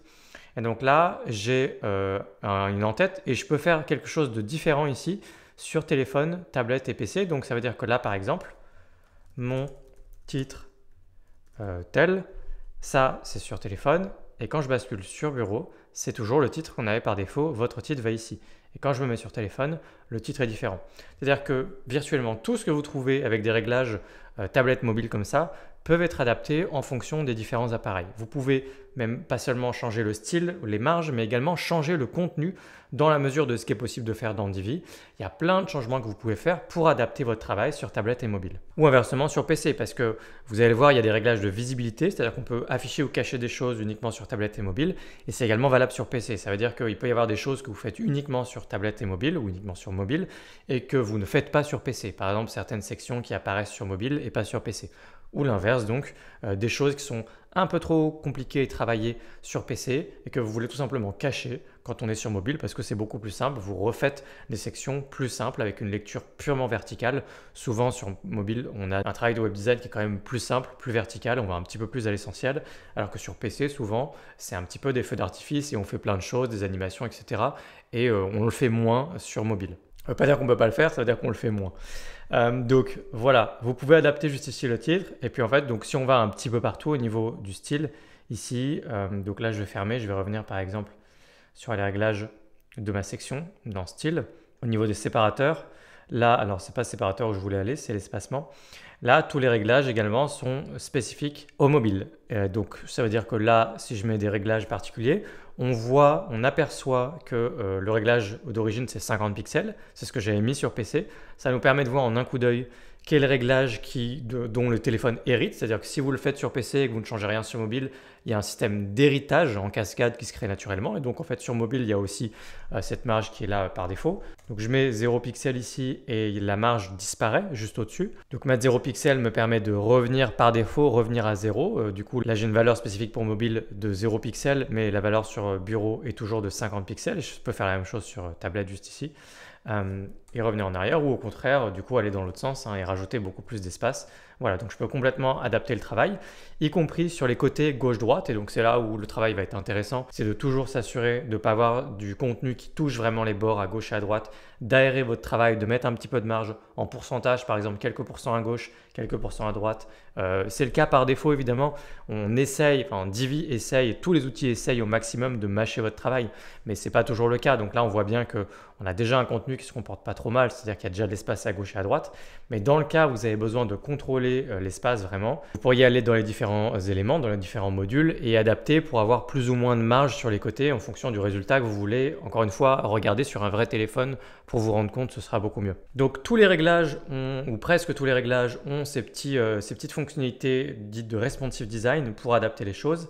Et puis il y a également une partie dans avancé que je peux vous montrer, visibilité, et donc je peux désactiver sur telle tablette ou bureau. Donc là par exemple si je clique sur téléphone, en fait toute cette section qui existe sur PC n'existe plus sur téléphone. Donc là aussi ce petit réglage de visibilité est très important parce que ça permet souvent plutôt des choses qui sont sur PC de les enlever sur mobile pour simplifier votre travail. Comment faire pour vous entraîner à construire des pages dans Divi et d'une manière générale avec un page builder, que ce soit d'ailleurs dans WordPress ou dans d'autres outils?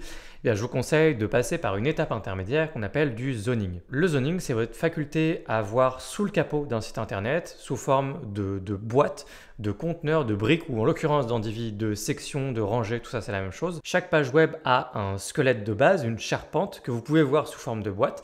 Et plus vous vous entraînez à voir ce squelette sous forme de boîte, plus vous allez être capable de dire ok, la page elle se structure comme ça, et donc je vais pouvoir très facilement reproduire le même schéma, la même structure de page dans Divi. Pour que ce soit plus clair et plus explicite pour vous, je vais sur ce site internet. On a une première section qui est assez simple. Et pour faire du zoning, je vais utiliser une petite extension Chrome juste ici qui me permet de voir les boîtes, enfin de les dessiner en l'occurrence. Donc on va rester sur une couleur qui se voit bien, le bleu est très bien. Et donc juste ici, on va s'entraîner ensemble et voir les boîtes, comment on pourrait refaire ce design dans Divi. C'est pas compliqué, on voit qu'on a une boîte ici. Donc là, c'est ma première grande boîte. Et comme vous le savez, par défaut, dans Divi, donc on a automatiquement une section dans laquelle se trouve une rangée. Et donc là, de toute évidence, on aurait une rangée. Donc on imagine que la rangée fait approximativement, de toute façon, elle est là-dedans. Et puis c'est tout, puisque de toute façon, une seule boîte nous permet de faire ce design-là. Puisqu'ensuite, il y a juste à mettre un titre, un bouton ici et un deuxième bouton là. Il y a juste deux boutons là, côte à côte. Donc on imagine que là, pour mettre deux boutons côte à côte, peut-être, il y a peut-être plusieurs façons de travailler, mais dans un premier temps, pour s'habituer à faire du web design, on imagine qu'il y a par exemple une boîte ici. Une boîte, petite boîte là, dans laquelle il y a deux éléments qui sont côte à côte. Ça, c'est ce qu'on peut imaginer. Alors, je continue de descendre ici. Là, on peut se dire qu'en réalité, c'est la même section depuis tout à l'heure, juste ici, puisqu'on a cette image de fond. Vous savez que dans une fond d'une section, on peut mettre une image de fond, comme on peut mettre couleur de fond, dégradé, vidéo, etc. Donc là, on a une couleur de fond, et ça tombe bien, puisque dans Divi, on a également un effet de parallaxe qui est possible. Vous voyez l'image de fond là? Si je vais dans Divi, je vais trouver un effet de parallaxe. C'était juste ici. Fond, je vais mettre une image de fond et là on a utilisé l'effet de parallaxe. Ça permet exactement, très exactement, de reproduire ce qu'on voit là maintenant. Une image de fond avec un petit effet de parallaxe, c'est-à-dire qu'elle bouge mais elle ne se déplace pas verticalement à la même vitesse que je scrolle. Ça fait ce petit effet là. Puis là c'est juste du texte, une image. Finalement là ce qu'on voit ici, c'est joli, ça fonctionne bien et c'est pas compliqué. Mais évidemment là, une grande partie du travail, en réalité c'est pas tellement le web design, c'est le travail du photographe. Parce qu'ici, c'est vraiment la composition de l'image derrière qui fait tout et qui fait que ça rend bien. Et vous verrez souvent qu'en web design, ça passe par de belles images pour arriver à un beau résultat. Il ne s'agit pas toujours de faire des choses très compliquées. Des fois, les choses les plus simples sont les meilleures, mais il faut de bons matériaux de base. Et donc là, en l'occurrence, une belle image avec une composition adaptée à pouvoir mettre du texte à gauche. Et on a Bruno Maltor là, qui est un youtubeur voyage à droite. Donc là, ça marche bien en termes de composition. Donc je descends. Et ici, j'ai quoi? J'ai une section ici. Et dans cette section, ici, on voit, alors ça se voit peut-être pas très bien finalement, mon carré bleu, mais vous devinez un petit peu, j'aurais pu l'écrire un peu plus gros par contre. Je peux faire un... Voilà, là j'ai beaucoup plus de... c'est quand même mieux comme ça. Et donc là, j'ai quoi? J'ai ensuite ma rangée avec deux boîtes à l'intérieur. J'ai pas besoin de refaire deux fois rangée et section, c'est un peu redondant si je fais plein de boîtes comme ça. Mais du coup, il y a juste deux boîtes, une boîte à gauche, une boîte à droite. La boîte de gauche a une image, la boîte de droite a un titre, un texte, un bouton. Bon rien de très compliqué. Et puis là ici, on a ensuite encore une fois une grande section. Alors là, il y a une petite carte. On peut imaginer soit que c'est simplement une image, soit c'est réellement quelque chose d'interactif. Ça dépend. Si c'est quelque chose d'interactif, ça va passer par un plugin WordPress qui permettrait sans doute de faire ça. Il en existe plusieurs pour les cartes interactives. Et puis juste à droite, on a un petit menu avec des pays. Bon, là, c'est assez spécifique. Je ne vais pas m'attarder sur comment reproduire ça. Mais là, en termes de structure, là, vous voyez, c'est juste une section et peut-être qu'il y a juste une boîte là. Enfin, il y a 2 boîtes du coup juste ici. Mais c'est même pas sûr. Hein. C'est possible que tout ça vienne juste d'un plugin. Enfin, voilà. Et là, ensuite, bon, bah, on a juste pareil, une section. Et là, du coup, au lieu d'avoir 3 boîtes, c'est pas forcément 3 boîtes ici, ça peut être peut-être un module qui permet automatiquement d'afficher, par exemple, vos derniers articles de blog, ce genre de choses. Et donc là, ce que je fais là, sur un site qui est assez simple en termes de zoning, ben, je vous invite à le faire sur n'importe quel site web. La meilleure manière pour vous de progresser en web design et dans votre capacité à créer de beaux sites web, c'est de copier des choses qui existent déjà. Vous faites ce travail de zoning par exemple avec une extension navigateur comme je le fais et puis surtout vous reproduisez des choses que vous voyez sur des sites qui vous plaisent.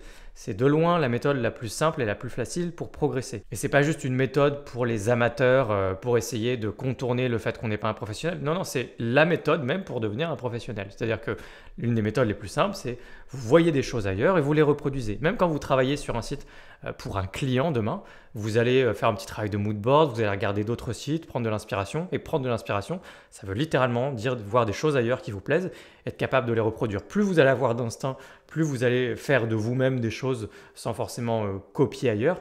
Mais ça passe toujours par cette étape de copie. Et même quand vous ne copiez plus, vous savez finalement quand on fait un site internet, même avec ce qu'on a dans la tête et avec notre expérience, la vérité c'est que ce que vous êtes en train de faire ressemble probablement comme 2 gouttes d'eau à plein d'autres sites qui existent déjà ailleurs.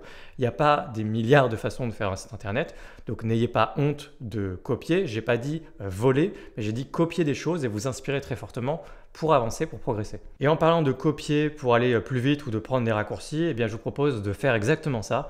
Prendre un énorme raccourci, on va supprimer notre travail ici et on va passer maintenant par le système de modèles de pages toutes faites dans Divi.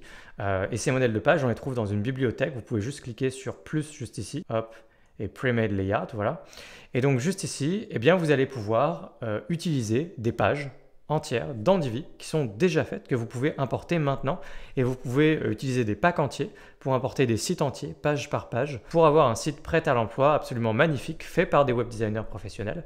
Et donc là, je peux cliquer sur n'importe lequel de ces packs, l'ouvrir et regarder toutes les pages qui se trouvent à l'intérieur. Donc je peux prévisualiser n'importe quelle page, voir un petit peu à quoi ça ressemble, en profiter, me dire cette page elle est bien, cette page elle est moins bien.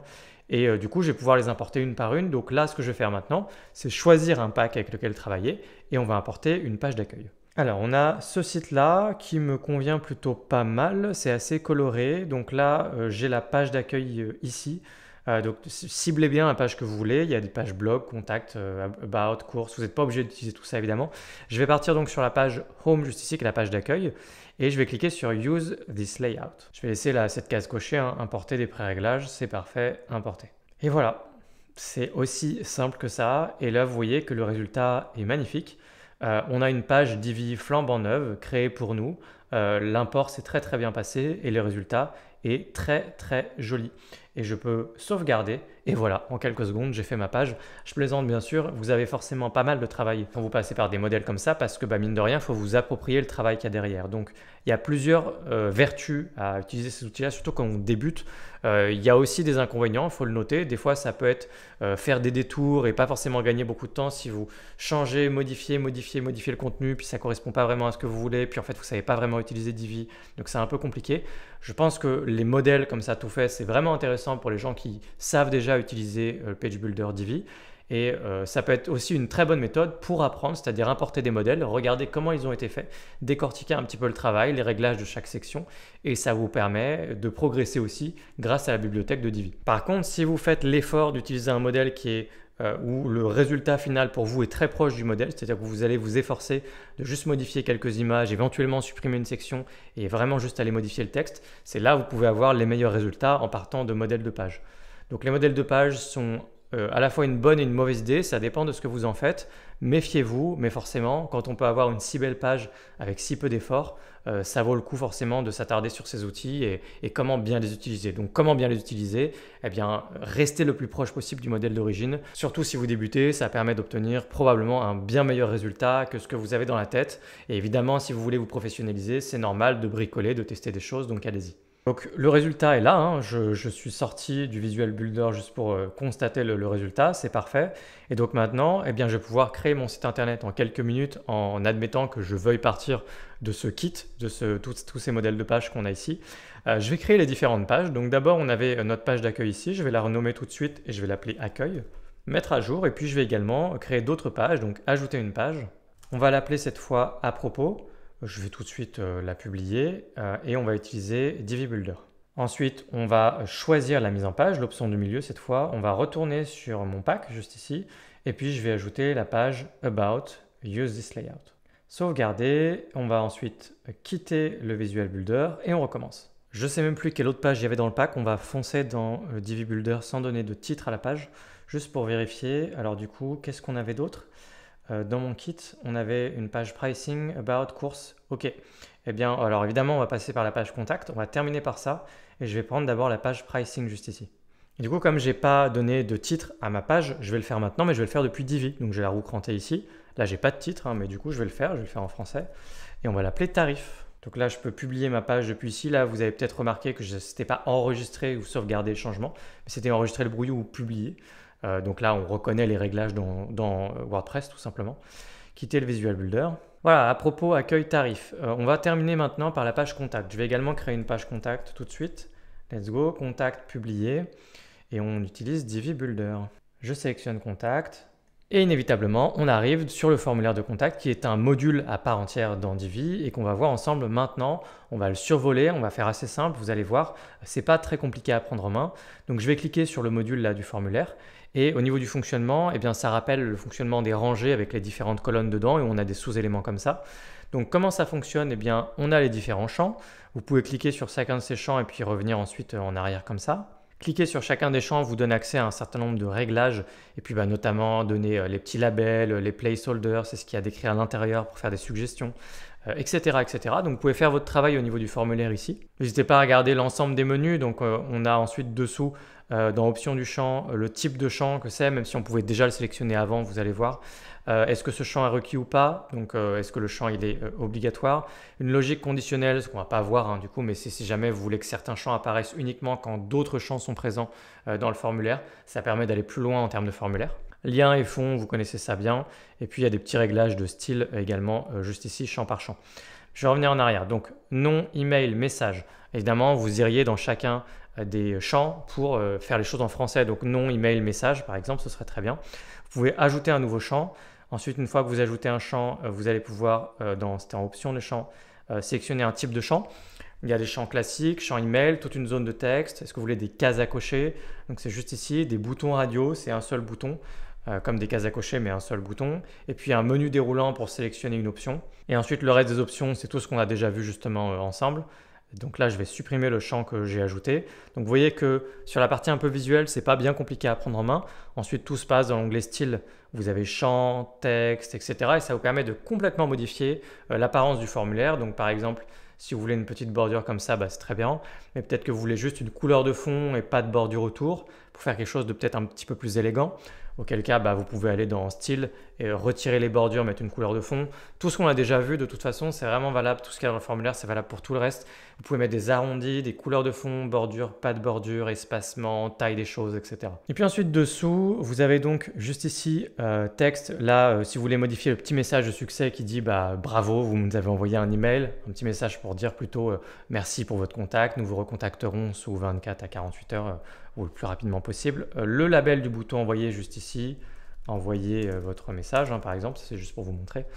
Ensuite, les réglages importants. Ici, donc déjà dans rediriger, si jamais vous voulez que quand on utilise ce formulaire, on soit redirigé sur une page et ensuite vous créez une page dans WordPress et ça peut être une page de remerciement par exemple, vous pouvez le faire à partir d'ici, activer les redirections et ensuite vous sélectionnez votre page WordPress où vous voulez rediriger. Ça peut aussi être une URL externe. Et là, dans Email, vous avez l'email où vous voulez recevoir le message de ce formulaire de contact.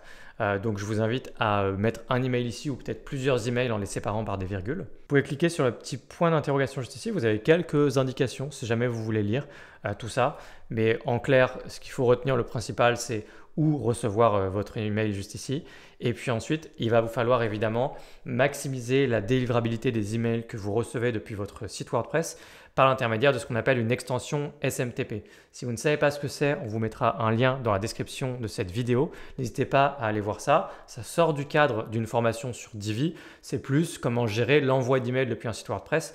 Il y a parfois, mais pas toujours, mais parfois sur des usages basiques type formulaire de contact sur un site vitrine, il y a quand même des petits réglages à faire pour être sûr que ça ne finisse jamais en spam. Et enfin, la protection contre les spams, ça c'est pour votre formulaire de contact, pour vous protéger du spam, de ne pas vous faire spammer sur ce formulaire. Il y a quelques options basiques. Si vous voulez apprendre à intégrer des services comme reCAPTCHA, etc., vous pouvez faire ça. Et vous avez également un petit CAPTCHA de base ici, donc ils mettent une petite fonctionnalité ici pour essayer de réduire le spam. C'est pas parfait, mais c'est mieux que rien. Et donc ça permet de voir dans les grandes lignes le fonctionnement d'un formulaire dans Divi. On n'a pas tout vu en détail, mais parfois c'était un peu redondant avec tout ce qu'on a vu aussi précédemment. Et puis vous avez compris que c'était pas très compliqué à prendre en main. Et ensuite aller plus loin, ce serait vraiment s'attarder. Longuement sur comment ça fonctionne en général les formulaires, les réglages qu'on peut y faire, etc. Là on a vraiment vu les bases. Le but étant de recevoir vos messages depuis votre formulaire de contact. Alors évidemment, on n'a pas parlé du header et du footer et c'est ce qu'on va faire. Juste avant ça, je n'ai pas de menu dans WordPress et là on le voit puisque j'ai plein de pages posées comme ça en vrac. C'est le comportement par défaut de WordPress. Il faut créer un menu WordPress. Je me permets de le faire même si peut-être que pour certains d'entre vous c'est déjà de l'acquis. Apparence menu et je vais créer un menu ici que généralement moi j'appelle simplement menu principal je vais créer le menu et ajouter des pages dedans. Donc je vais cliquer sur tout voir. Je vais prendre mes différentes pages juste ici. Ça me permet de créer un menu dans WordPress que je vais pouvoir utiliser facilement. Accueil à propos, tarif, contact. Enregistrer. On lui assigne ici l'emplacement menu principal, enregistré du coup. Je l'ai fait 2 fois.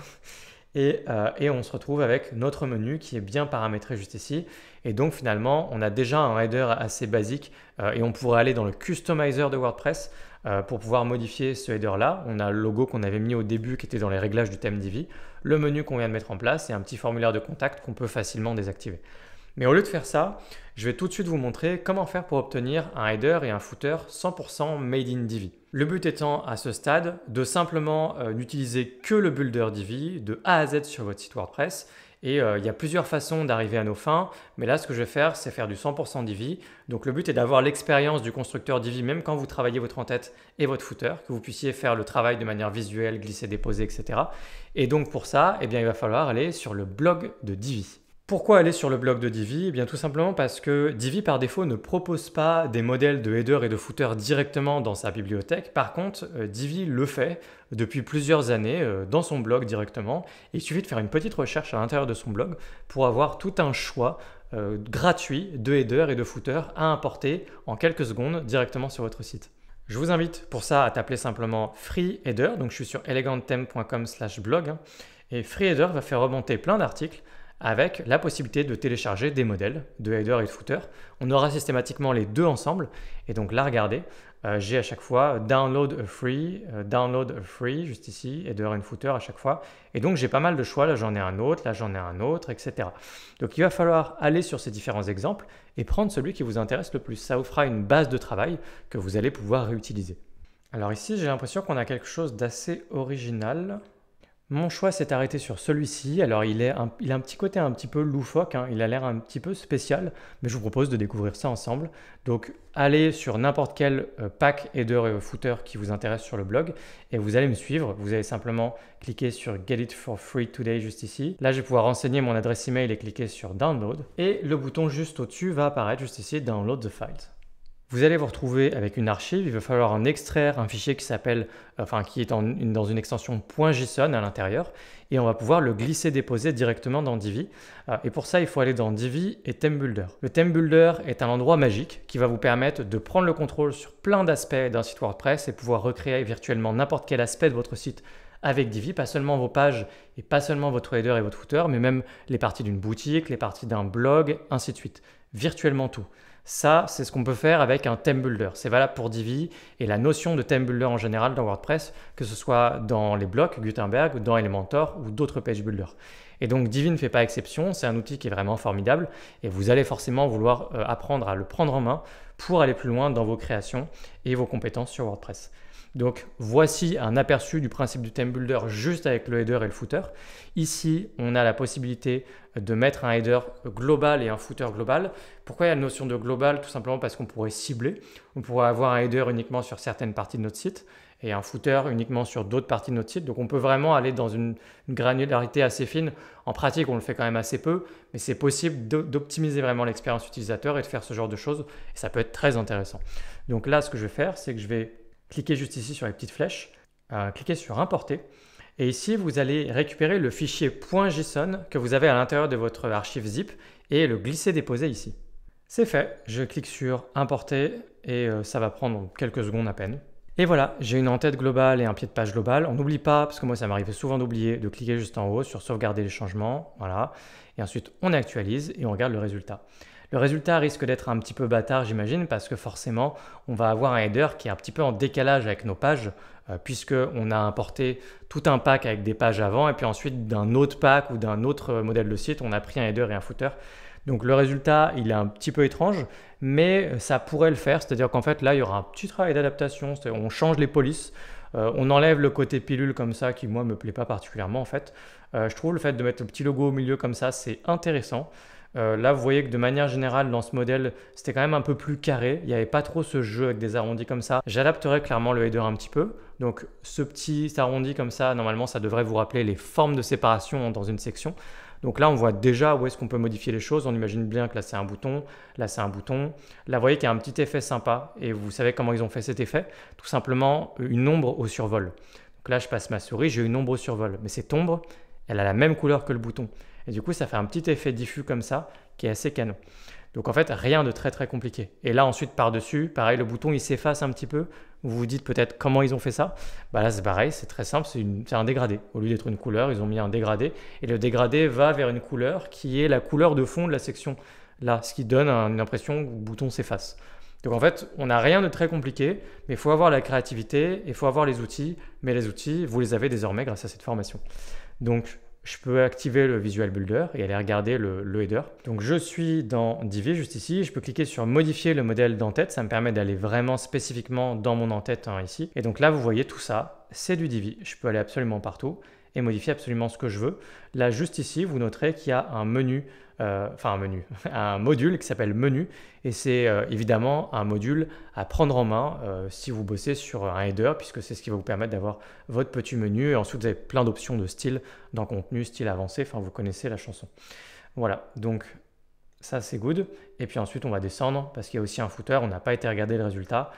Je ne me doutais pas qu'on aurait quelque chose d'aussi compliqué. Voilà, donc on n'a vraiment pas un footer ordinaire.